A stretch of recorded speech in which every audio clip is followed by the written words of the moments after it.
નમસ્કાર, પ્રણામ મિત્રો. આજે આપણે વર્ષો જૂની અને અનુભવ સિદ્ધ કડી જોડાણ પદ્ધતિથી શાંત સુધારસ ગોખવાનું શીખીશું.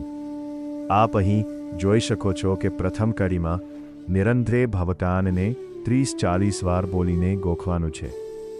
હવે બીજી કડીમાં નિરંધ્રે ભવકાનને ની સાથે સાથે પરિગલત પંચાશ્રવામ ભોધરે 30-40 વાર બોલીને ગોખવાનું છે.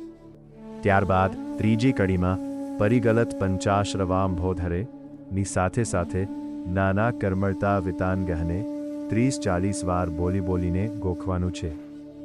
એ જ પ્રમાણે ચોથી કડીમાં નાના કર્મળતા વિતાનગહને ની સાથે મોહાંધકારોદ્ધુરે 30-40 વાર બોલીને ગોખવાનું છે.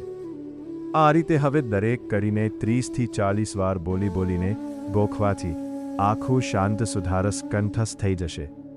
આપ શ્રી જ્યારે શાંત સુધારસ કંઠસ્થ બોલશો ત્યારે ડાબી બાજુનો કડી જોડાણ વિભાગ આપમેળે નીકળી જશે અને જમણી બાજુનો મૂળ ગાથા વિભાગ ભૂલ વગર બોલાશે.